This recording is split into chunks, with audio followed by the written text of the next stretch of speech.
everybody? Thank you guys for joining us on Robert Garcia Unfiltered.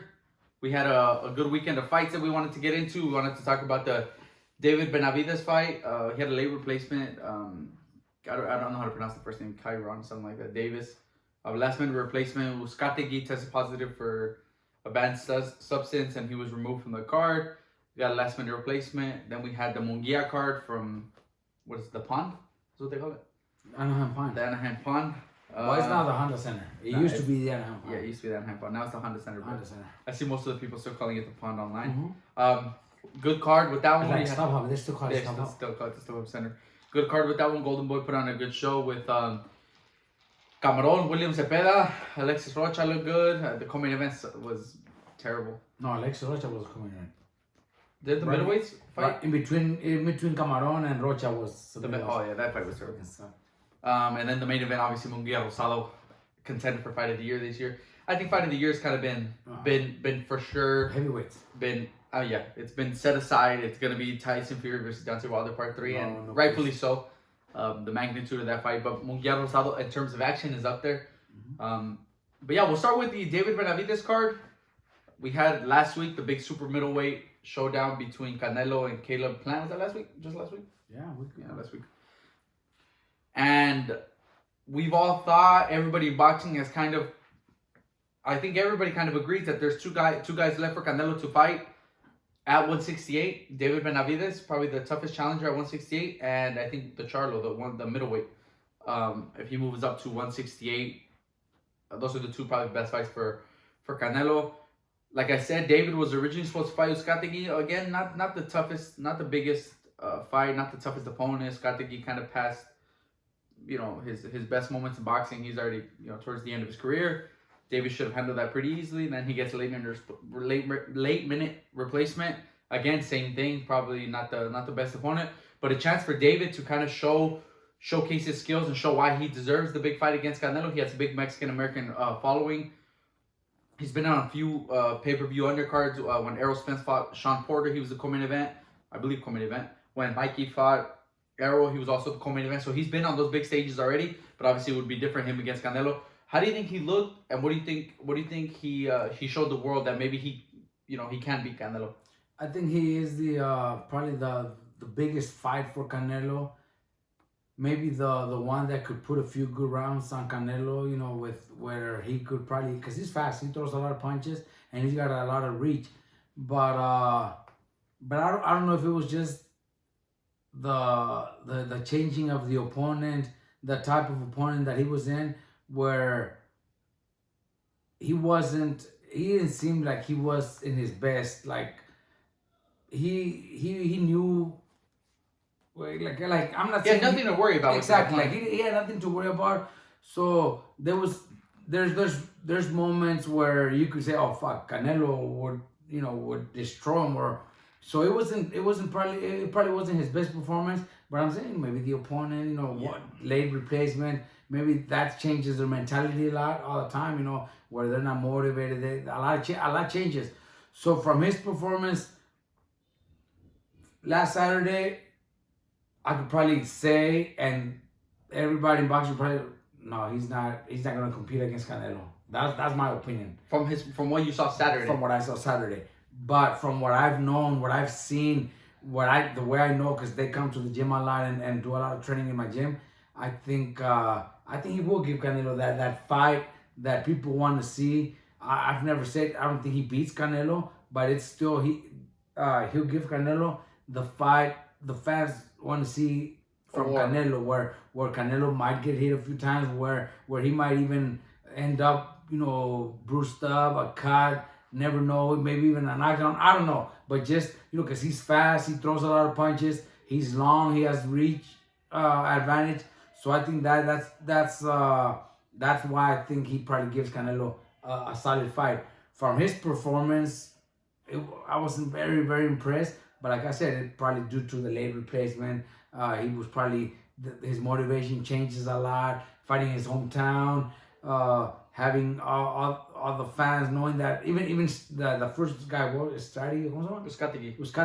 Even Uzcategui wasn't a big threat. So maybe knowing that is not a big, maybe his He didn't train as hard. Going against Canelo, he'll probably train like never before. He will so for sure. a lot of things will change. That's why I still think he's probably the one that will give Canelo the best fight. He will put Canelo in a test where the fans will see Canelo get hit and come back and show what the Mexican fans want to see from Canelo. Yeah, I think Canelo in his last like 3 of his last 4 fights, he's kind of fought the same opponent in a way, the same style. In the three world champs he beat to become undisputed champ, he beat Callum Smith, he beat Billy Joe Saunders, and he beat Caleb Plant. Mm-hmm. All 3 guys, neither one of them have too much power. They all try to box Canelo. Billy Joe might be a southpaw, but they all kind of did the same stuff. They try to keep Canelo off of him, try to box him, jab him, and move, thinking that that style is what will beat Canelo. But I believe Canelo lost the first Triple G fight. Triple G backed him up. Triple G backed him up. He controlled the center of the ring. He had Canelo on the outside of the ring most of the fight, and I thought he won that fight. Controlled it with the jab. I think David is the one opponent who could do that. Who could stand in the center of the ring. He's not gonna back up. He's gonna make Canelo box, use his feet.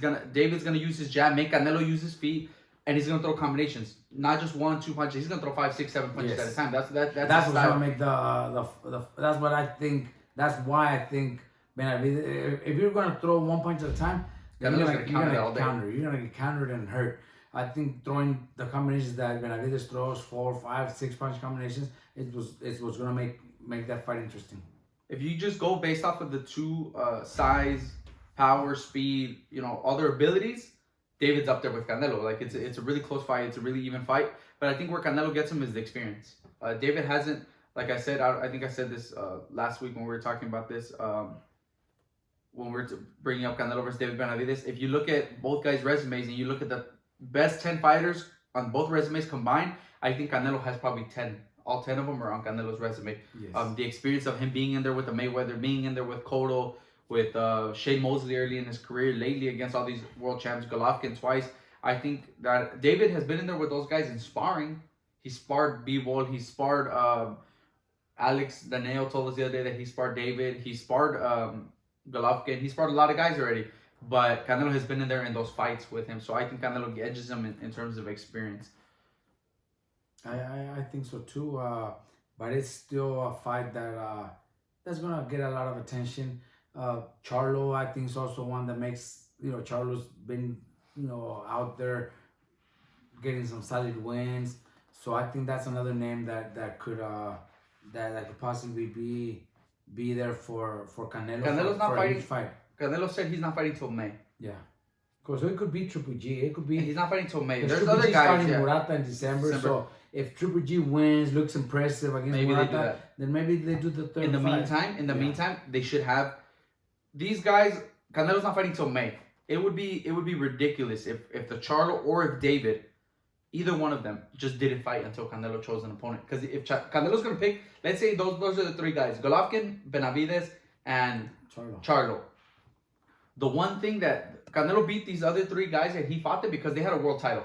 So he wanted those world titles. Now he's gonna defend those titles. If he's gonna fight one of these 3 guys, they need to bring something to the table that somebody else doesn't have. Golovkin already has that big superstar. They sold a lot of pay-per-views when they fought. Canelo can do that on his own. He fought Caleb Plant, who doesn't have a big following. He fought Billy Joe and all these guys who don't have the biggest following in the world. But in the meantime, Golovkin's already gonna unify the titles. We should see David Benavidez fight Charlo, and then the winner has something to show. Yeah, but they need to earn it too. They should fight each other and earn it. But then that only gives Canelo 1 fight, where Canelo could have 2. Both. He could fight both. But there's also the Triple G. Like let's say Benavidez and Charlo both weight. Let's say Benavidez and Charlo both weight. They could both have a fight in between. But somebody else. That's what I'm saying. And that's probably what they'll do. So then it becomes a waste again. Look at who Charlo fought in his last fight. That's what I'm saying. But then so he's gonna fight another guy like that. That's a waste. That's terrible. He's not doing anything. He's not doing anything. Both Benavidez and Charlo, they fight it. That would be the best thing, I would say. Yeah. And winner fights Canelo. But if both are big enough for Canelo, then they'll rather wait because they know one of them is going to lose and they're going to lose that opportunity for a big fight, a big fight. If they fight each other, they're not going to make that kind of money fighting Canelo. All these guys. That's just the way it is. Yeah, I know. That's stupid. All these guys are. You just said his last fight. It wasn't it wasn't a big fight. If him and David both take again next year, they both fight. One of them fights February, one of them fights January, some shit like that, and they both take a tune-up fight. It's another waste of a fight. Their last fights, David, this last fight, that guy was not on David's level. Charlo's last opponent was not on his level. They're gonna take another one of those fights, and one of them isn't gonna get the fight, or maybe both of them aren't gonna get the fight. Then guess what? They're gonna fight again sometime in the summer against another one of these opponents to wait to see who gets in September. So they should just fight each other. Nothing will happen. Yeah, if David loses to Charlo, and he comes back and does another fight somebody else and does a couple more wins, he still has a big following. He can still fight Canelo the year after, or Charlo the same thing. One loss isn't gonna make them, oh, you can't fight Canelo anymore. But the winner has more to show and comes to the table with more of a resume. So I think we should get them two to square off. That would be the that's the way it should be. Maybe that's the way it was when there was only one champion. You go through the rankings. You have to build yourself from right now. Any organization could put anybody number one whenever they want. Right now, just off the top of my head, I'm remembering when like Maidana, before he fought Floyd, he went on a good streak where he stopped Broner, who was undefeated at the time. He didn't stop Broner. He beat Broner. He beat the shit out of Broner. He beat Broner. He had like 3-4 wins in a row, solid. When Victor fought, he had just beat Andre Berto, same thing, undefeated. Like, these guys are coming off of like a good win, and then they get the big fight. Right. You know what I mean? Like, usually, not a tune-up fight. Not a tune-up fight, and then you get it just because you get it, just because you're there with that promoter. Yeah. The guys that got the fights right now, Caleb Plant hadn't beat anybody of name either, but he had a belt. These guys don't have the belts. I think they need to earn it by fighting each other. I think so too. I also think that one, he's got no name and nobody cares about him. But one that could probably be in the same mix, is Bubu Andrade. Oh, okay. Bubu Andrade is... Well, who? He's not fighting. Zurdo Ramirez is also one that... Nobody in the world... Nobody cares about Zurdo Ramirez and nobody... But Zurdo Ramirez... Well, he's fighting at light heavyweight. But he was the super middleweight. And he could still make him super middleweight. He's with Golden Boy. Canelo's not going to fight anybody from Golden Boy. Nah, you never know. He's not going to fight anybody from Golden Boy. Golden Boy and... Let's just forget it. Golden Boy's been posting shit up, like kind of kissing his ass. Well, maybe they tried them. That would be. I'm telling you, that would be a fucking difficult fight for Canelo. Yeah, but just because it would be difficult doesn't mean we should watch it. Rigondeaux was difficult for a lot of people, but that guy was never in a good fight. No, I'm just about, and I'm saying, and Bubu Andrade too. So they just didn't put him in the mix. Those are the guys at super middleweight. The middleweight division is just as good with a lot of really good and young fighters and stuff. Each other. We had Munguia versus Rosado. Yeah. We'll go quick with the undercard because there were two really good performances. Alexis Rocha gets like the 7th round TKO, looked really good. Yes. I think he's set up now for someone like a Maurice Hooker. Yeah. Or the Blair the Flair. Yeah. He already fought Rashidi Ellis, but those are the two names that I think would be next for Rocha. Maybe get a rematch with Rashidi. He looks more confident. He looks a lot better now. He looked very good, very professional. I think Hector's been doing a great job with him. I think Hector's really one of those good guys in the corner because he knows how to talk to them. He knows how to talk to his fighters. He knows how to push them, how to motivate them. And Alexis shorted in the fight. Alexis went out there, looked really good.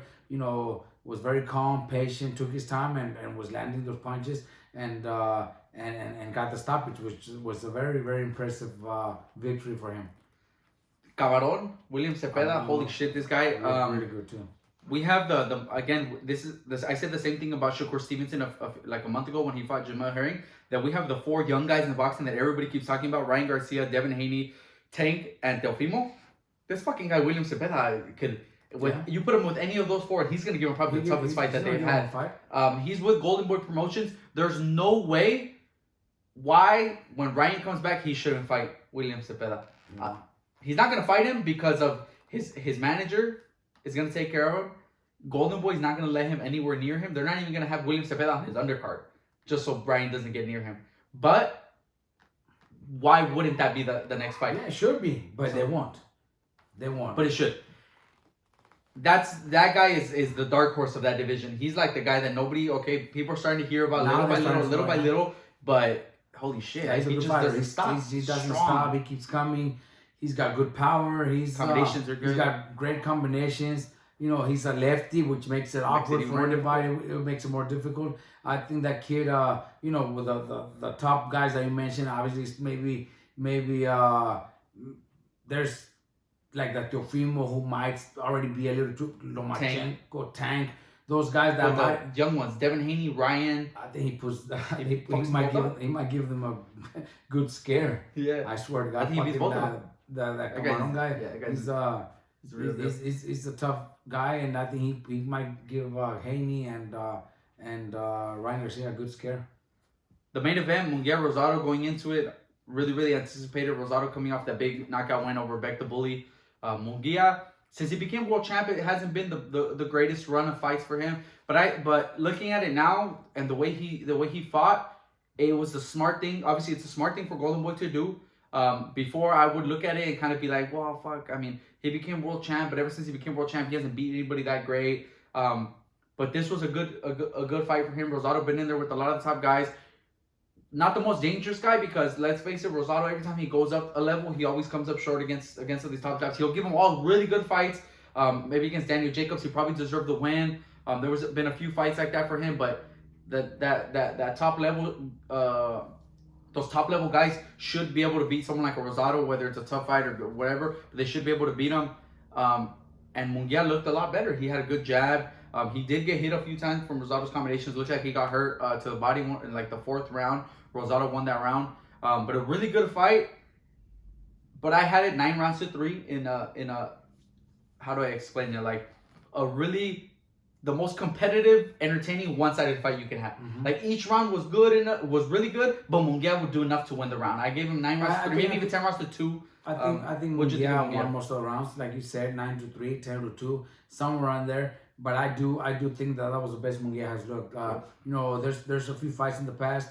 Maybe the styles, maybe because Rosado's right there in front of you to throw, but Munguia threw some 4 or 5 combinations, combinations that were really nice. They were, from what we've seen before, is maybe too wide. Going to the body was too wide, or hooks, 3-punch combinations, but all of them very wide. This time, his punches were really short and correctly thrown. Yeah, all placed right. I think Eric Morales is doing a great job. It's like his third fight with Eric. Yeah, Eric Morales starts to show little by little. No, you don't see the change from one fight to the other. There's sometimes where you might even have a couple of fights, the first couple of fights where you're not looking as good as you were before, but the change is gonna come little by little. And I think with Eric Morales, he showed a lot of similar Eric Morales combinations.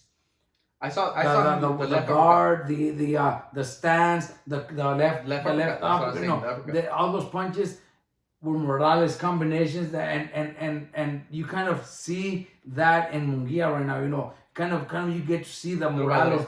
One of the combinations that I remember Morales throwing a lot was when he's in his stance, he has the left hand really, really high, but then he throws the right hand, he comes up with the left uppercut, and boom, with the right hand right after that 3-punch combination. And I saw Munguia do that one a lot. I think Munguia looked really good with those combinations. His balance, his footwork was also really good. He's another one that could, I know Canelo has said that he will never fight another Mexican, but that would be a big fight. Canelo, Munguia, I would like to see Munguia become a 2-division champ at middleweight. That's what I was going to get into next. Munguia is a contender at middleweight, but he's not a world champ. You get the world champs of Triple G fighting Murata. Mm-hmm. You have the Charlo. Munguia also wants to win those, right? And Bubu Andrade. And what's his name? Isn't Charlo? That's what I said. Charlo, Bubu, Murata, and Golovkin. Golovkin and Murata already lined up to fight each other. And they're gonna unify? Yeah, they're unified. Oh, sure, Murata has WBA. Right. IBF goes to Triple G. Mm-hmm. Falcao is actually the co-main event this next week. Right. This Saturday coming up. In an eliminator for the IBF, so Triple G Murata will have to face him unless something, Yeah. But then you get the Charlo and Bubu Andrade. How do you think he does against all those guys, and who would you like to see him face? Personally, I would like to see him face Bubu next. I would rather see him fight Charlo first. But okay, let's be honest. He's not gonna fight Charlo because Charlo's with PBC. Yeah, and he might be Charlo, and I think that's what I'm saying. I think Charlo didn't look too good in his last fight. Didn't look that good. But Munguia's with Golden Boy. This guy's with PBC. See, but the chances of the fight, that's what sucks. That's what sucks when we start talking about, oh shit, but Al Heyman has this guy. That's what I'm saying. Fucking Golden Boy has this guy, Top Rank has the other one. But that's what I was Eddie Hearn has. yeah. So we But that's what I was about to say. So he fights on DAZN with Golden Boy. Golovkin and Murata are gonna fight on DAZN. Charlo's with PBC, so I don't think he's gonna fight him. I would like to see him fight Bubu Andrade. I would pick him to beat Bubu. I would pick him to beat Bubu. Difficult style, but I think Munguia can beat him, and then he gets the winner of Triple G Murata later in a 3-belt unification fight. Mm-hmm. Once it's unification, like Falcao's mandatory. Then when the unification, they make the winner weigh. They always do shit like that. But I'm saying those 3 are like real possibilities for him. I don't think Charlo's unless one of them comes out with all the belts. Just because we're talking about the promotions, the Golden Boy and Al Heyman, we won't see them. But I probably think you said about Charlo and Benavidez fighting each other, which they both fight for PBC. They should, but I think if we put Munguia in with Charlo, and he beats Charlo, he could get Canelo. You know what I mean? Yeah. And I think he wants Golovkin first, though. I think he wants Golovkin. He's calling out. He's been calling out Triple G, so I think the way to do it is for him to beat someone like a Bubu Andrade. Yeah. And then he gets the Golovkin fight that he wants. And then I think probably the most difficult one out of all. Right? Okay, look, it's like a big thing about him with his difficult style because he's a southpaw. But he's not a big puncher. He's got good skills. Yes, but he's not a big puncher. His skills are good, but he's also not fucking Pernell Whitaker. He's not a Pernell Whitaker. Yes, I've seen him fight, and he's been beating regular level, like the B level opponents, C level opponents, and Munguia doing the same thing. That's a good fight. I would like to see Munguia take the title from Bubu. I would like to see that for Munguia, and then him get the Triple G, because Triple G's already lined up with Murata, so there's nothing you can do. You have to wait. They're gonna fight. You have to wait. And Bubu Andrade wants a big fight. Munguia wants to get the Golovkin fight. I think they both need each other to win. Well, they need the one. Each guy needs the other one. Munguia needs the belt that Bubu has. Bubu needs a big name opponent in Munguia for him to get maybe the bigger fight after that. So I think that's the perfect matchup to make for them.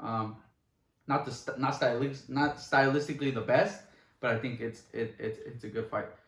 Yeah, and then eventually building up to one day also getting the Canelo fight. Everybody wants the Canelo payday. Oh, why not? Fucking Canelo plan make $13 million. Bubu's the only one that's not gonna get that payday. Poor guy. Oh, yeah. Canelo said, "I'm not gonna fight you." That poor guy. Oh, that's right. Yeah, he shouldn't. Payday. He shouldn't have talked shit to Canelo. Yeah. Man, how do you know? This weekend, guys, we have a big pay-per-view fight: Crawford versus Porter. We will be posting a video. Not before, but we'll post the video after. We're not gonna be live because we have. Make sure you guys tune in. Buy the pay-per-view. I believe it's ESPN Plus pay-per-view. Crawford versus Porter. The co-main event, Esquiva Falcao fighting in an IBF title eliminator, and then the opening bout on pay-per-view. You guys are gonna see one of the best young lightweights in the world right now with Raymond Morataya.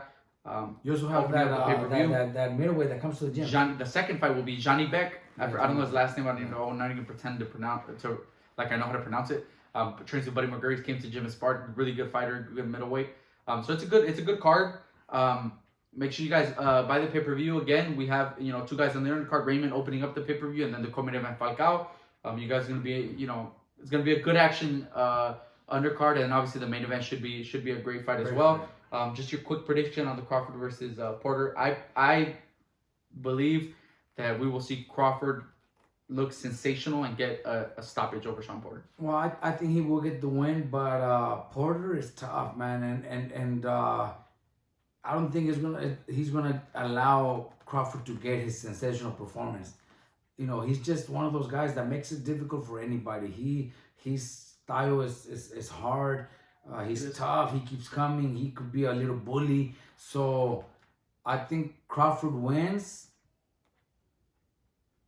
convincingly, maybe unanimous, but won't be easy. Somewhere where there's a few rounds that are tough. I think Porter's gonna make it awkward for Crawford. So it'll be a win for Crawford, but I think it goes the distance. I think Crawford's been waiting for this big fight for so long that he's planning on, he's gonna make a statement. He's been waiting for one of these PBC guys to come over and fight him, or for him to get the chance against one of them. And I think it's the perfect guy because Keith Thurman is not Keith Thurman anymore. He hasn't fought in who knows how long. Even if he came back and fought, it wouldn't be that big of a win. Danny Garcia, the same thing. These guys haven't been active. They're not. Sean Porter has fought everybody. He's been in tough fights with everybody. He's always at the gym. He's always I was looking for a fight. He's had really good performances in losses, but really good performances against Errol Spence, Ugas, and all these guys that he's fought. Keith Thurman. He's the only one that's probably fought all of them. So I think this is the perfect guy. I think Crawford's gonna showcase his skills. But yeah, well, that does it for this episode. Again, make sure you guys buy the pay-per-view this Saturday. You guys get a few guys from RGB on the undercard. And we'll see you guys next week. We will not be going live after the fight again. And we won't be going live on Sunday, but we'll post another video on Monday with all our thoughts and stuff on the Crawford versus Porter undercard. But yeah, that does it for this week's episode. Thank you guys for tuning in. Make sure you guys like, share, and subscribe, and we'll see you guys soon.